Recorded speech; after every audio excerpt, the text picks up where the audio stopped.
하나님 나라의 시작이라는 제목으로 같이 말씀을 나누겠습니다.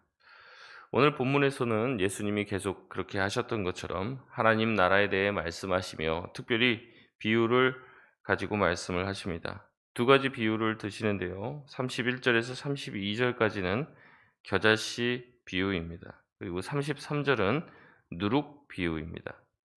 실제로 이 겨자씨는요. 우리가 흔히 알고 있는 그 먼지 같은 그런 씨앗이 아닙니다. 이걸 인제 고고학자들이 또 연구를 하고 또 현지에서 또 요새 연구들이 많이 진행돼서 보면은요. 저도 예전에 인제 성지순례 갔다 오신 분들이 조그마한 무슨 봉지 같은 거에 "이게 목사님 겨자씨입니다." 그래서 무슨 민들레 홀씨 같은 거를 가지고 오시더라고요. 그래서 "야 이 제가 이스라엘에서 이거 구매했습니다." 그래서 갖다 주고 저도 그게 인제 겨자씨인 줄 알고 또 설교도 그렇게 많이 했어요. 그런데 인제 최근에 발견된 그런 내용들을 보면은 그게 아니라는 거죠. 겨자씨가요 그 완두콩 정도의 크기입니다. 그런데 이제 우리도 그런 이야기를 하잖아요. 작은 아이들을 보면은 "아 애가 좀 콩알만하네." "애가 작네." "좁쌀만하다." 작은 걸 표현할 때 그렇게 표현하듯이 겨자씨 또한 이제 그 지역에 그 고대 근동 지역에 작은 것을 가리킬 때 "아 저 작은 것은 겨자씨만하다." 이렇게 표현을 한 거예요. 그러니까 가장 작은 것을 표현할 때 겨자씨만하다. 근데 실제 크기는 우리 그 완두콩 정도 된다라고 여러분 생각하시면 됩니다. 그래서 예수님은 이 겨자씨 비유를 통해서 그 씨가 처음 시작은 매우 작은 것이지만 그것이 심겨 큰 나무가 되면 공중의 새들이 와서 깃들 정도로 큰 나무가 된다는 것. 그래서 하나님의 나라는 처음 시작은 굉장히 작지만 나중에는 아주 커져서 자기 자신뿐만 아니라 다른 이들의 안식처가 되어 줄 정도의 나무가 되어진다라는 비유를 말씀으로 하십니다. 33절 말씀 누룩 비유도 마찬가지죠. 가루 서말을 가져와서 그것을 전체 빵이 되어 부풀게 하는 것은 아주 적은 누룩입니다. 작은 누룩은 가루 서말에 비하면 아무것도 아니죠. 하지만 그 작은 누룩이 이 가루 서말을 부풀게 해서 전체가 다 큰 빵이 되게 만든다는 겁니다. 여러분 이 두 가지 비유는 어려운 비유가 아니죠. 하나님의 나라의 시작은 보잘것없이 시작이 된다는 겁니다. 하나님 나라의 시작은 너무 작기 때문에 사람들이 쉽게 알아차리기가 차리기가 어렵고 너무 작아서 사람들에게 무시당하기 일쑤라는 겁니다. 하지만 하나님의 나라는 점차 시간이 지날수록 변화가 되고 하나님의 나라는 아주 작게 시작했지만 그 나라 전체, 세계 전체를 바꿀 만한 위대한 힘을 가지고 있다는 것을 말씀해 주시는 거죠. 그래서 이 하나님의 나라가 처음에 봤을 때는 별것 아닌 것 같은데 시간이 지나면서 점점 강해지고 그 위력과 기세가 더하여져서 그 나라, 그 지역, 어 그 민족을 뛰어넘는 그런 나라가 되어진다는 것을 말씀해 주고 계시는 겁니다. 사람들은 그렇게 생각했어요. 예수님이 메시아가 하나님의 나라를 가지고 온다고 하면 이것은 로마보다 더 강력한 힘을 가지고 이 땅에 강력하게 임하는 나라인 줄 생각했어요. 그러니까 예수님이 시작하는 하나님의 나라에 대해서 오해하는 거죠. 우리도 그렇지 않습니까? 뭔가 큰 교회를 가면 거기는 하나님이 꽉 들어찬 것 같아요. 느낌이. 그런 어떤 위압을 딱 느끼면서 뭔가 거룩한 느낌이 딱 들고 작은 교회에 가면은 거기는 하나님이 안 계신 것 같은 느낌을 받는다는 거죠. 사람이 그렇습니다. 큰 것에 압도되고 큰 것에 또 사람이 많이 모여든 것에 거기에 감탄하게 되어 있습니다. 그리고 거기에 주목하게 되어 있는 것이죠. 그러나 예수님은 말씀하는 것입니다. 거기에 하나님이 있는 게 아니다. 하나님의 나라는 작은 것에서부터 시작된다는 겁니다. 여러분 우리 송파동 교회도 마찬가지죠. 크게 시작한 게 아니죠. 가장 작은 모습으로 시작하지만 이 나무가 자라서 많은 영혼들이 이 교회를 통해서 생명을 얻게 되는 것입니다. 그래서 하나님의 나라는 사람들이 박수치고 환호하는 것으로부터 시작하는 것이 아니라는 겁니다. 작고 약하고 연약한 모습으로 시작한다는 거예요. 사람들은 하나님의 나라란 마땅히 위대해야 되고 크고 대단해야 된다고 생각하지만 예수님이 생각한 하나님의 나라는 다릅니다. 작고 별 볼 일 없는 것, 보잘것없는 것, 사람들이 주목하지 않는 곳에서부터 시작이 됩니다. 그렇기 때문에 우리 또한 관심을 가져야 될 것은 크고 위력을 가지고 있는 대단한 사람들이 아닙니다. 우리 주변에 있는 작은 연약한 사람 한 명의 회개를 통해서 하나님이 나라가 시작이 된다는 겁니다. 그렇게 하나님의 나라는 자라나게 되는 겁니다. 아주 작게 시작하지만 전체를 바꿀 수 있는 능력이 하나님 나라는 있고, 결국에 그 하나님의 나라는 모든 것을 변화시키고 모든 것에 영향을 미치는 존재가 된다는 것이에요. 그래서 예수님이 시작한 하나님의 나라는요, 메인 스트리트에서 시작하지 않습니다. 변두리에서 시작이 되죠. 로마라는 그 위대한 제국에서도 변두리 나라인 이 유대라는 나라, 이 유대라는 나라에서도 변두리인 나사렛에서 자라신 예수님은 그곳에서도 변두리인 예루살렘이라는 종교의 핵심부가 아니라 또는 이 이방 땅에 가까운 이 갈릴리 지역에서 예수님은 하나님 나라 운동을 시작하시더라는 겁니다. 그러나 거기서 시작된 하나님의 나라는 어디까지 뻗어가게 됩니까? 로마의 곳곳으로 퍼져가고요. 나중에는 로마의 황제까지도 두 손 두 발을 다 들고 기독교를 인정할 수밖에 없고, 나중에는 이 로마의 국교가 기독교가 되어서 이제는 그 나라의 국민이라면 교회를 안 가고 기독교 신앙을 가지지 않으면 아예 존재할 수가 없을 정도의 위력을 가지게 되는 겁니다. 여러분, 세계 3대 종교가 뭐냐면 기독교, 불교, 그리고 이슬람교라고 얘기합니다. 그런데요, 제가 보면은 세계 3대 종교라는 말이 좀 어불성설인 것 같아요. 세계 종교는 없는 것 같습니다. 왜냐하면 불교를 살펴보면요, 불교가 무슨 세계 종교입니까? 여기 동남아시아 이쪽 지역에만 조금 있습니다. 예. 이슬람교도 마찬가지예요. 중동이랑 동남아시아 그 이상을 넘어가지 못합니다. 물론 이제 다른 곳에도 이제 그쪽 지역, 중동 지역이랑 이 동남아시아 지역에 살던 사람들이 다른 곳에 이주해서 이슬람 모스크를 세우고 그런 일은 있어도, 우리나라 사람들이 얼마나 이슬람에 이렇게 귀의하고 힌두교를 믿거나 그렇게 됩니까? 그렇지는 않더라는 거죠. 그러니까 그 지역의 토착 종교예요. 그 지역의 어떤 경계를 넘어가지를 못합니다. 근데 여러분, 기독교는 어떻습니까?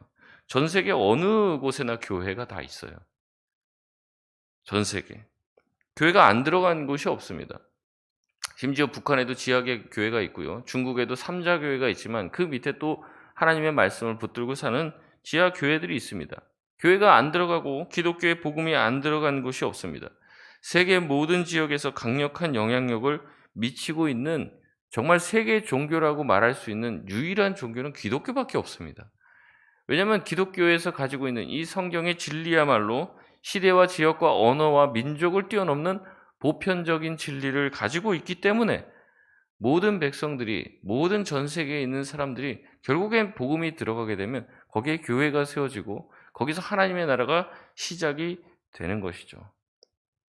제가 기독교 목사이기 때문에 너무 기독교 찬양하는 것 같은데 여러분, 그렇지 않습니까? 실제가 그런 거예요. 실제가. 예. 하나님의 나라는 작게 시작하지만 그 작게 시작한 그 마치 작은 누룩이 전체의 밀가루를 완전히 다 변화시키는 것처럼, 하나님의 나라는 예수 그리스도라는 작은 어떤 알아주지 않는 그곳에서 시작이 되었지만 그것이 온 민족을 변화시키는 그런 온 세계를 변화시키는 원동력이 되었다는 겁니다. 34절에서 35절은 예수님의 비유 설교에 대한 해설을 담고 있습니다. 우리 같이 한번 34절, 35절 할 말씀을 한번 읽어보겠습니다. 시작. 예수께서 이 모든 것을 무리에게 비유로 말씀하시고 비유가 아니면 아무것도 말씀하지 아니하셨으니 이는 선지자를 통하여 말씀하신 바 내가 입을 열어 비유로 말하고 창세부터 감추인 것들을 드러내리라 함을 이루려 하심이라. 아멘. 예수님께서 비유로 말씀하신 이유는 첫째는 쉽게 알아듣게 하기 위해서입니다. 일상에 있는 수많은 내용을 통해서 비유하고 빗대어 사람들에게 하나님의 나라를 잘 설명해 주시기 위함입니다. 또한 두 번째는 무엇입니까? 들을 귀 있는 자만 듣게 하기 위함이죠. 천국의 비밀이 주님이 선택된 자들에게만 들려지고 흘러가도록 하기 위해서 모두 있는 데서 말씀을 하지만 그 비유의 핵심은 주님이 말씀하시는 들을 귀 있는 자만 듣게 되어진다는 말씀입니다.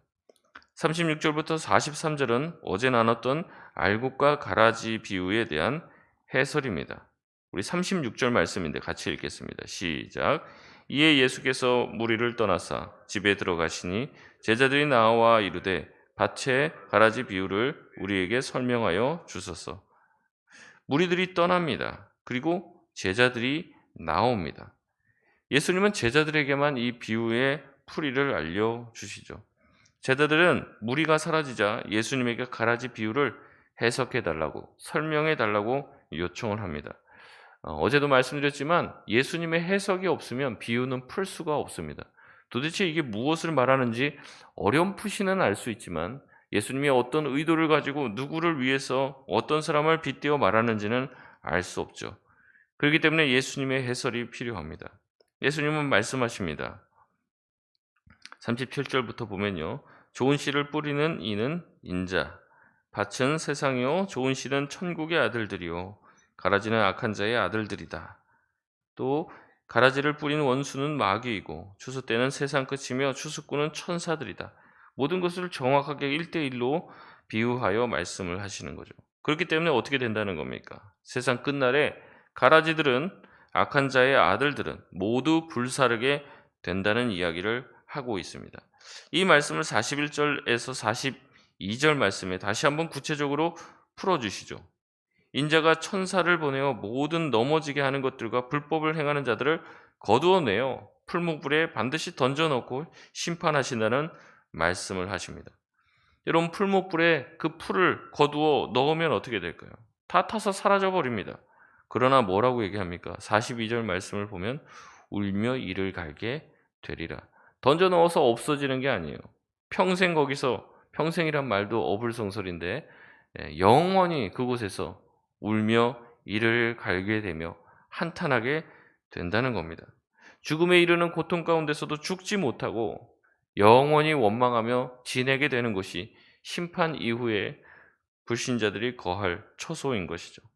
여러분, 그러나 의인들은 어떻게 됩니까? 43절 말씀입니다. 같이 읽겠습니다. 그때의 의인들은 자기 아버지 나라에서 해와 같이 빛나리라. 귀 있는 자는 들으라. 아멘. 예수님께서는 반드시 재림하여 이 땅을 심판하십니다. 그때 악한 자들은 심판에 이르르고 의인들은 하나님 나라에서의 해와 같이 빛나게 될 것이라고 예수님은 말씀하십니다. 그러니 귀 있는 자는 반드시 예수님의 말씀을 듣고 청종해야 한다고 말씀합니다. 누군가는 들어도 이 말씀을 받지 않아요. 죽음 이후에 예수님이 반드시 재림한 이후에 심판이 있다는 사실을 들어도 그것을 마음에 믿지 않습니다. 그러니 그들은 여전히 지금 그들이 행하는 악한 행위대로 악을 행하는 것이죠. 하지만 들을 귀 있는 자는 이 경고의 말씀을 듣고 돌이킵니다. 의인만이 하나님 아버지 나라에 들어가 해와 같이 빛난다라는 소망을 가지고 해왔던 악을 버리고 의로운 삶을 추구하며 주님의 제자가 되어 주님을 따르려고 한다는 것이죠. 여러분, 그렇기 때문에 어떻게 해야 합니까? 말씀을 듣고만 끝내서는 안 됩니다. 말씀을 듣고 깨달아야 하며 이 세상이 전부인 것처럼 살아서는 안 된다는 것이죠. 예수님이 반드시 재림한다는 것을 믿으셔야 합니다. 예수님이 심판 이후에 분명히 우리가 했던 모든 행위대로 심판하심을 기억해야 합니다. 죽음 이후에도 분명한 삶이 있음을 확신하며 우리가 살아있는 동안에 선을 행하고 우리의 마음 깊은 중심에서부터 우러나는 주님이 기뻐하시는 모습으로 살길 원하는 마음으로 살아야 한다는 겁니다. 하나님이 우리에게 주신 것을 움켜쥐지 말고 펴서 나눠주고 우리 주변에 있는 이웃들을 섬기며 사랑하며 살아야 하는 것이죠. 이제 제 아이들과도 이제 여러 가지 얘기들을 하고 이제 우리 아이들이 이제 수련회도 갔다 왔거든요. 그래서 뭐 여러 가지 얘기들을 하면서 또 제 딸한테 제 딸 얘기 자꾸 하지 말라고 그렇게 저희가 딸이 얘기하던데 뭐 이제 죽음 체험하고 뭐 이런 걸 했나 봐요. 그래서 앞으로 똑바로 살라고 제가 그렇게 얘기를 했는데 이제 제 딸이 저한테 이제 "아빠 뭐 오는 거는 순서가 있어도 가는 건 순서 없다." 이렇게 하면 저한테 그런 얘기를 하더라고요. 제 주변에도 요새 뭐 저랑 비슷한 연배나 저보다 더 어린데도 불구하고 갑자기 돌아가시는 분들이 좀 있습니다. 그래서 그 소식들을 들으면 참 황당한 거예요. 뭐 어떻게 보면 좋은 것일 수도 있을지 모르겠습니다. 그 같이 있는 가족들한테는 참 슬프고 경황이 없을 수도 있는데 뭐 자다가 그냥 심정지가 오는 거예요. 근데 뭐 이제 낮에 그랬으면은 알고 어떻게든 조치를 취할 텐데 자다가 그런 거를 뭐 이렇게 알 수도 없고 그래서 나중에 인제 뭔가 이상해서 자다가 깨서 뭐 응급실 데려갔는데 인제 일어나지 못하는 거죠. 이런 그분들이 인제 막 자기의 소감들을 뭐 인제 인터넷에다 올리고 막 해요. 뭐 소감이라고 말하면 좀 그런데 이제 회한 같은 거죠. 다들 얘기합니다. "더 사랑하면서 살걸. 그래도 살아 있을 때 한마디라도 더 따뜻한 얘기를 해 주고 어 더 사랑한다고 해 주고 용서해 주고 내가 더 넉넉하게 굴고 어차피 다 가지고 가지도 못하는데 내가 왜 그렇게 우리 아내한테 인색하게 굴고 그랬을까?" 그런 인제 회한적 섞인 얘기들을 합니다. 그러면 왜 우리가 그렇게 후회하면서 살아야 됩니까? 이런 얘기들을 많이 들으면 우리가 어떻게 해야 돼요?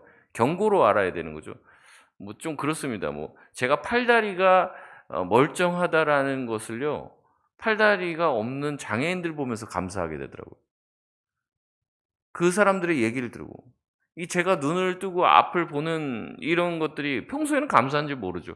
근데 그렇지 못한 분들의 얘기를 들으면 참 이게 감사하다는 것을 알게 되는 거예요. 깨닫게 되는 거예요. 그러면서 하나님이 우리에게 말씀하시는 거죠, 그분들을 통해서.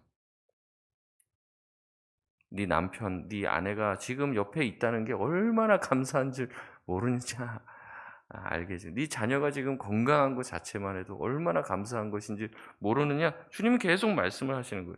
우리는 좋은 대학 가고 시집장가 잘 가고 뭐 돈 잘 벌어오고 직장에 잘 취직해서 뭐 승승장구 잘 나가길 원하고 요구하지만 사실은 이제 병원만 가도요. 아이들도 다 그냥 침대에 다 누워 있어요. 애들이 호수 꽂고. 그런 거 보면은 우리 자녀가 멀쩡하게 그냥 살아 있고 건강한 것만 해도 감사하잖아요.